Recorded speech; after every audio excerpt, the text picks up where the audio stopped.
I don't have a lot of time, so I'm going to have to just start right in telling you about myself. I hope that doesn't seem rude, but there's not going to be a time to do you. It's just me. So I have a family. I just kind of realized recently I have my own family. I have my own family. You know, I mean, it's been going on for a while. My daughter is 8, but I have a wife and a daughter, and that's my family. It's my family. You know, it feels different from that family that you're born into, right? Those people.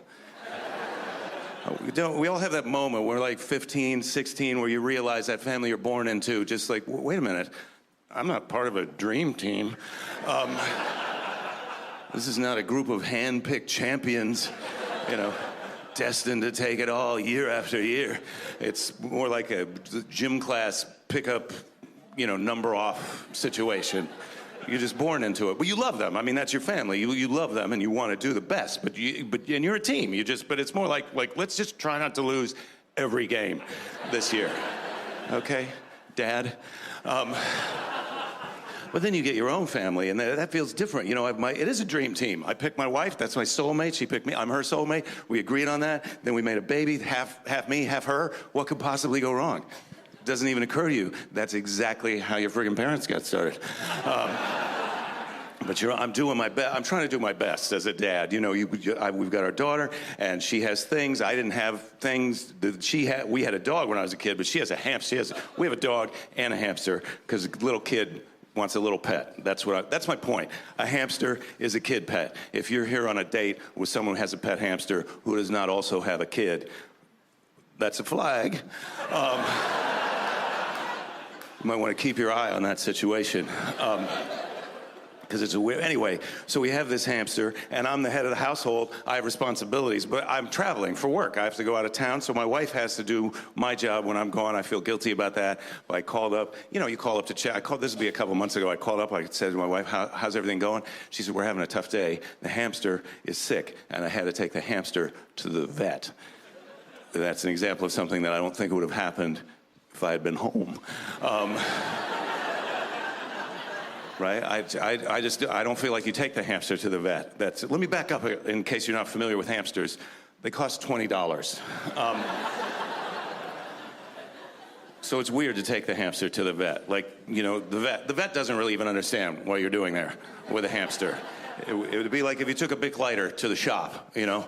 Like, hey, it sparks, but I can't get it to light up. I don't know what the hell's wrong with it. Like, it's got juice in it. Yeah. They don't know what to do. And I'm not making that up either. My wife admitted to me she tried to call the dog's vet to make an appointment for the hamster, and the dog vet just told her, I'm sorry, we don't see pocket animals. So she had to call around. It's a big city, so she called around. You can find a vet that will, you know, we enjoy money, and yeah. We would love to take a look at your hamster.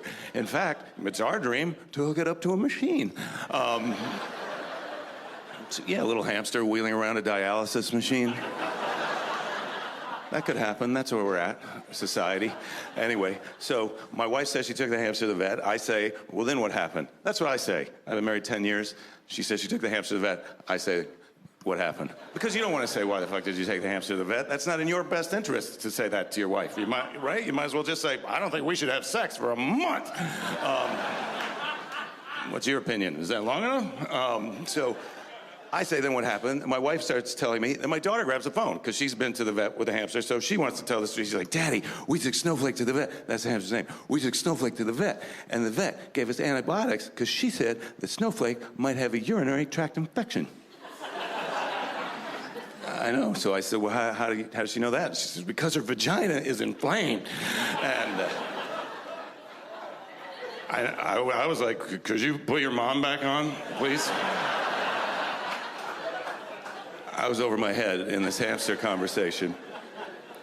So my wife gets back on, and then she says, yeah, well, the vet gave us antibiotics, and we hope that those work, because the vet said if the antibiotics don't work, that could mean that there's a problem with the hamster's uterus, in which case the hamster would need an operation.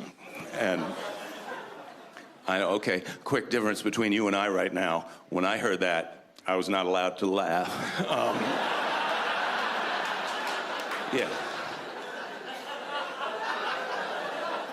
I was in the middle of a pretty serious conversation. So I have to hear the hamster might need an operation. Then I have to go, oh my God. And then my wife says, and the operation would cost $200. And I was like, oh my God. And then my wife said, but obviously we would not get a $200 operation on a hamster, right? And then I was like, welcome back to Earth. I didn't think we would get a $200 operation on a hamster. But I didn't think we would take the hamster to the vet. But I didn't say that. I was curious about what does it cost to take a hamster to the vet and get antibiotics. But I couldn't figure out how to even ask that question, you know, just out of curiosity, you know. I mean, obviously, money is no object when the life of a hamster is on the line. So I had to wait for the credit card bill to come in, and it's $160. I know. So to take a hamster to the vet, it costs 8 hamsters. Right? I know. How could the life of a hamster be worth 8 hamsters? It's a paradox. Think about it, and thank you.